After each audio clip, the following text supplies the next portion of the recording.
Welcome to the Ultimate Sports Podcast Special Edition series where I go through every conference to preview the 2019-20 college basketball season. Now up is the Big East.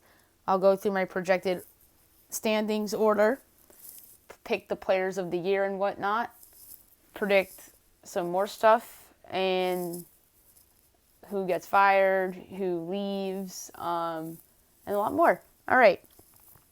I have the Villanova Wildcats winning the Big East title.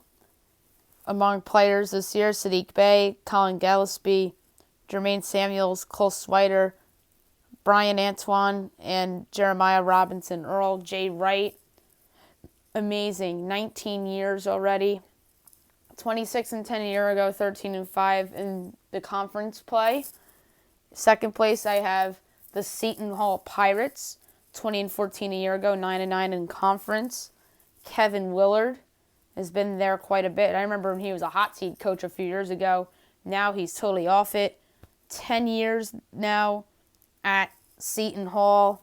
Powell obviously going to be in play for Big East Player of the Year. Third place, I have the Xavier Musketeers. I almost said Minutemen. That would have been a mistake. Travis Steele in year 2 after replacing Chris Mack. Najee Marshall, Paul Scruggs, Tyreek Jones, Jason Carter, and Kai Tandy lead the way for this team. Last year, 19-16, 9-9 in conference play. Did not even make the tournament last year.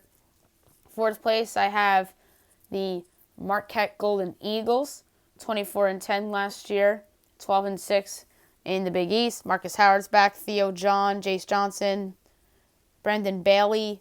Obviously, losing the Hauser brothers is a big deal, as it really hurts their chances of winning the conference.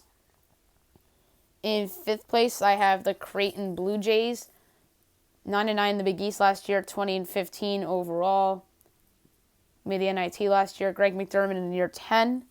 Tyshawn Alexander is their key player coming back.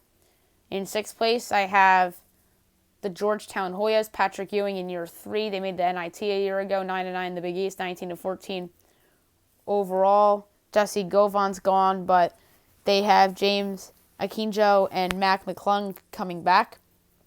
Seventh place, I have the Providence Flyers, 18-16 last year, 7-11 in conference play. They were in the NIT. Ed Cooley in year 9. Alpha Diallo's a candidate for the Big East Player of the Year. He's back. Lewayne Pipkins, Nate Watson, AJ Reeves, David Duke, Malik White. This team is very deep. In eighth place, I have the Butler Bulldogs, 16-17 last year, 7-11 in conference play. Lavelle Jordan in year number 3 already. Kamar Baldwin back, Sean McDermott back. And in ninth place, I have the DePaul Blue Demons, 19-17 last year, so they finished over 500 a year ago, 7-11 in the Big East. Charlie Moore, Jalen Coleman Lands, Romeo Weems, Paul Reed is like their notable players coming back. And in last place in the cellar, I have the St. John's Red Storm, 21-13 last year, 8-10 in the Big East. Chris Mullen's gone, Mike Anderson's in. A lot of roster turnover. The only really notable player coming back is Mustafa Haran. I think that the Storm are in for a long season with all this turmoil and whatnot, but I think there's a chance that they can avoid the cellar, and if DePaul's worse, I could see a world where they finish 9th. All right, so the awards. Player of the Year, I have Miles Powell of Seton Hall. He'll be the MVP of this conference, which would mean he's the Player of the Year in this conference, and he'll take Seton Hall potentially the places that they've never been before. Freshman of the Year, Jeremiah Robinson Earl of Villanova. I think that Jay Wright is going to find minutes for him and he'll produce. And the Coach of the Year in the Big East, I have Kellen Willard of Seton Hall. Like I said, it's amazing how he went from hot seat coach in the Big East like 4 or 5 years ago to a coach that's annually making the NCAA tournament. That is a job well done by Kevin Willard. Teams making the tournament, I'm going to say Villanova, Seton Hall, Xavier, Marquette, Creighton, Georgetown, and Providence. I think all those teams make it. I think this conference is going to be very good. I think Butler's in the NIT.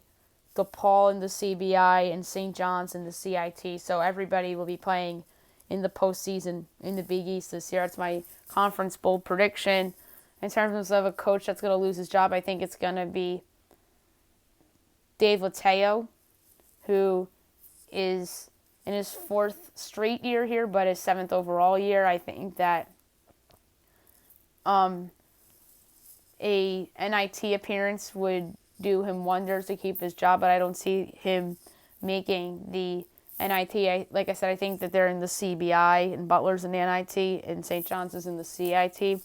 So I think the coach that's going to lose his job from this conference is Dave Leitao. All right, next up is the Big South.